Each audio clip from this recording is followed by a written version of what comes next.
No slides, just a conversation. How many of you love politics? What? None of you? Come on, a few hands. So, people say, I don't really like politics. You don't have to like politics to like advocacy. To be an advocate, to feel the need to educate, and that's really what we do. We educate, we advocate, and because I work for the American Cancer Society Cancer Action Network, and I have nonprofit status, I can lobby unlimited all day long, like I know many of you who are our lovely state employees cannot do. So we like to partner with you. We like to help you because we understand that you're limited in what you can do, but we are not. Okay, I did not do that. I don't know what happened, but I did not do that. It's been a really long legislative session. It really has been. So South Carolina General Assembly operates on a 2-year legislative session, and we are at the second year of the session, and we are not finished. We should have been finished. In fact, sine die was supposedly last Thursday. Sine die means the end.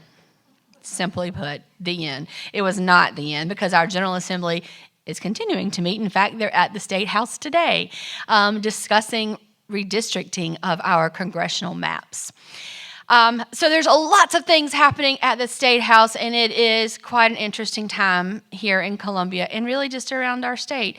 And our tobacco efforts for policy and advocacy work have been, what's the word to use? Interesting this year. Interesting. That's the word I'm going to use. So when we look at what has the most impact, when we think about policy, when we think about advocacy work, we work with other partners like our friends here from TFK and the American Lung Association and the American Heart Association and Americans for Non-Smokers' Rights, and all of you in this room, we look at 3 major things from the policy perspective. Where can we have the most impact? Where can we have the greatest impact? And so we like to call them the 3-legged stool. If you've ever heard me share, you've heard me say the 3-legged stool is kind of what we stand up all of our policy work on. Anybody heard me say that before? Probably, yes. Some of you have heard me say these words before. So we look at how can we have the greatest impact on smoke-free policies, smoke-free environments? How can we have the greatest impact by increasing the tax, increasing the price of the product? And how can we have the greatest impact? And that is funds for tobacco prevention and control efforts. So we look at those 3 big bucket items. And in South Carolina this year, unfortunately, the legislature tried to cut off one of our legs. Or maybe I should say the industry, Big Tobacco, tried to cut off one of our legs because they like to try to do that. We have a really powerful tobacco lobby here in South Carolina. A few years ago, we were fighting back preemption, which is the local control efforts. And I think one day at the State House, we had a New York Times reporter come and do this big article on South Carolina and our fight against local preemption. And one day, I counted 14 different lobbyists in the lobby working with our legislators, which is pretty strong. It's a pretty powerful lobby. So here's a little bit about what happened this year. There was a bill introduced. You guys have heard me talk about this, and thank you, Smokefree SC, for sending out our action alerts. There was a bill that would decrease the excise tax on heated tobacco products, and most notably the product IQOS. So it was quite interesting to see the the largest 2 tobacco industries and lobbyists in our state, Philip Morris and R.J. Reynolds, fight against each other. As the legislature introduced a bill last year that quickly passed the House that would reduce the price, the excise tax, the price of the product, generally speaking, by 50%. These products are defined as a cigarette. The heated tobacco products, they are defined as a cigarette in South Carolina state law. The FDA defines these products as a cigarette. However, our state General Assembly says, well, you know what? They're probably better for you. They're going to be okay, and we're going to reduce the excise tax. So that bill passed the House last year with really little debate. This year it came up in the Senate, and we stalled that bill through lots of your efforts, lots of working with our media advocacy team, lots of calls that Sharon made directly. Thank you, Sharon, that she's no longer with DPH, and now she can lobby full-time for us as a volunteer. But lots of calls, lots of comments that went through. And as I mentioned, sine die was last Thursday. This bill passed last Wednesday, the day before the end, supposedly, the end of session. And the bill passed slightly different than how it was introduced. So the bill passed with an amendment that had been added to it, 2 amendments actually. One amendment that instead of decreasing the excise tax by 50% of what the product is defined as, which would have been around 28 cents, because our tobacco tax is what?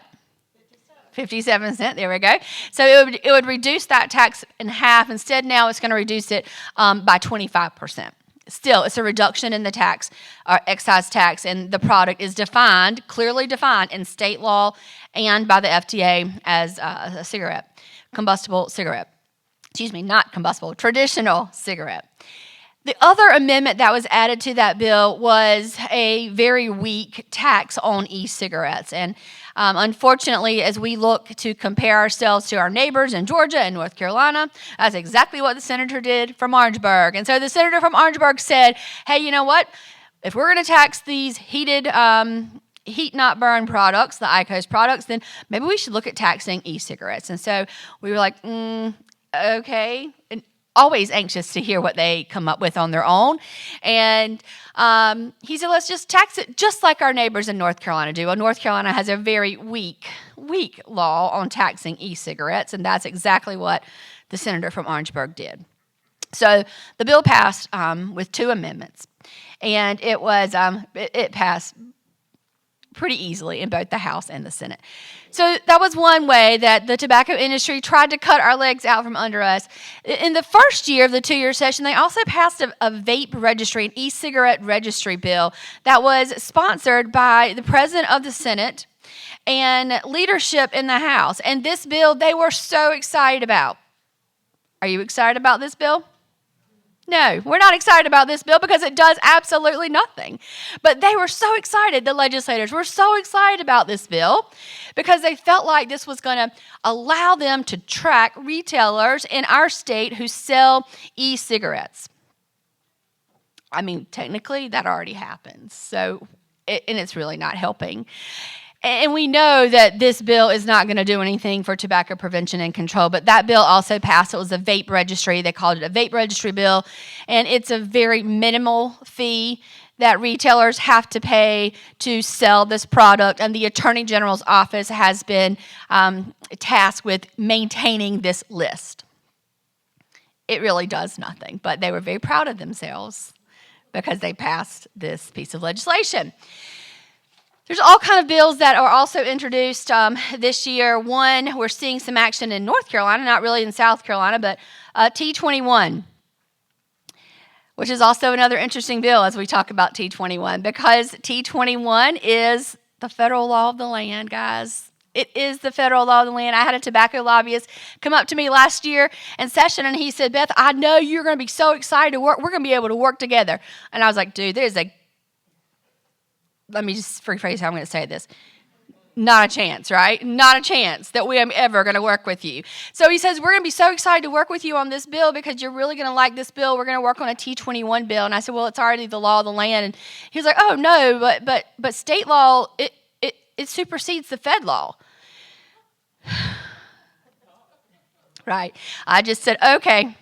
And, walked away. But that is kind of the mindset at the State House. And, I say this jokingly, but it truly is.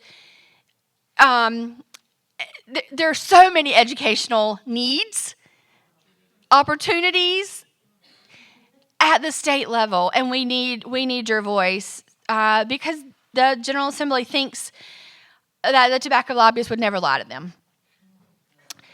So, the T21 bills, there are a couple of T21 bills, and those bills have not gone anywhere. They have not received a hearing, and I don't think they will. Also, last week, remember last week was supposed to be sine die, the end. It was not, because there were 2 additional tobacco bills that were introduced in the House, and one was trying to identify and edit the definitions of electronic delivery systems, and also worked to really kind of prevent synthetic products from China. The bill specifically says this, from being sold in South Carolina. So those 2 bills, I don't see them going anywhere at all. And the good thing is that as we end the session, the 2-year session, all the bills that have not passed will eventually die. whenever we finally end session, which maybe now might be the end of June, we're hearing. We're not even sure. So a couple of things that we can do as we move forward, and what we can really look forward to is, and this is what I'm really excited about this year, is the potential for an increase in funding and tobacco prevention and control funding. So I think Katie and Sharon both said the master settlement funds, the agreement, how much of that money goes to tobacco prevention and control? Zero. Yeah, absolutely none, which has been a very contentious point for us for years. So what we've been able to do this year is ask our General Assembly, the members, if they would allow the Juul settlement fund. So South Carolina was part of a Juul lawsuit. It's been several years ago now, and we received these funds, and it's about $101.7 million or so that the state of South Carolina will receive by the end of December. And so what we've been able to do is we've asked for those funds to go to tobacco prevention and control efforts. And right now, that request is in the budget. The budget has not been finalized yet. The budget has not been passed, hopefully June, but if that ask remains in the budget, then for the first time since 2012, we'll see an increase in tobacco prevention and control funds. It'll be $1.7 million for by the end of this year, and then another $1.7 million in 2027, and then the possibility of a balloon payment of about $5 million within the next 3 years following. So that is a big deal for our state. And ACS CAN and our partners, we've been advocating for that for a couple of years, so it's a big deal that we have that in the budget right now, and we are really hopeful that that is going to remain in the budget. Previously, that money has been going into the Attorney General's Fund, and then it's just been kind of rolling into the South Carolina General Fund. It has not gone to tobacco prevention and control. So fingers crossed that money is going to go where it should have gone all along, and we will see, hopefully, our partners in the room receive some of that funding. Other things that we can look for, everyone asks all the time, what about a tobacco tax? How's it looking for a tobacco tax? Probably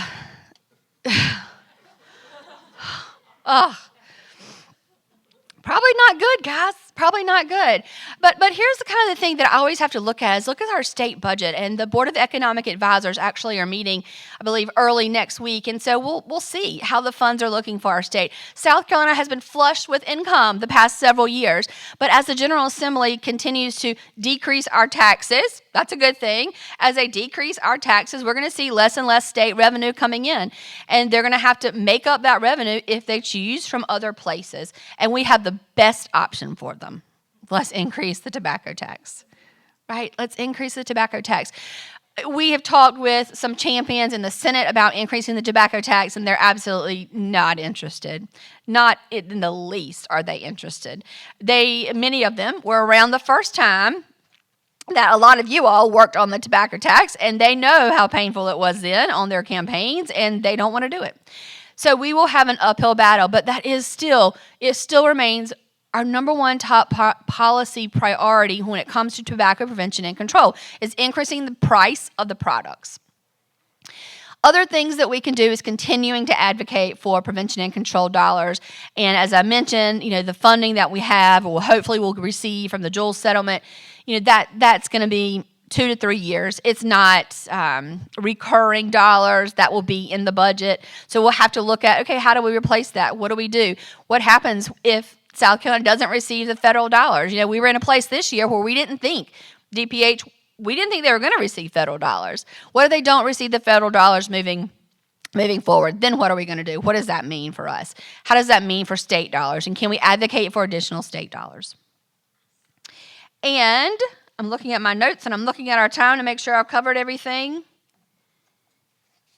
The General Assembly were in session last night till about 12:45. I was not there, but I was listening, and so I'm a little sleepy this morning myself. But I guess I really want to say the bottom line for our legislative update and our legislative session is that we need your voices. And I know that many of you cannot officially lobby because you are a South Carolina state employee.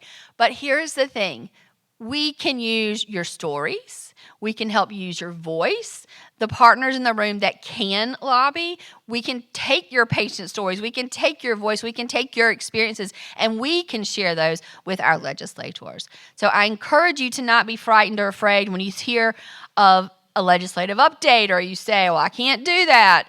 You maybe can't, but we can, and we want to help you to do that. So please reach out, get in touch with Barbara and Tara and Kelly and their whole team, or get in touch with me, and we'll make sure that you are sharing your voice. I'm happy to take any questions. It's crazy town right now at the State House. It usually is, but it is especially so this legislative session. Very, very likely our primaries will be pushed back. I think they said close to 2,000 votes that have already been cast will not count. And we'll see what happens with all of our congressional districts and the mapping, and it's going to be a really interesting time. But we at the American Cancer Society are nonpartisan, and we always say that we look at everything through the cancer lens. And so I just encourage you to look at things through the public health policy lens and through the tobacco prevention and control lens.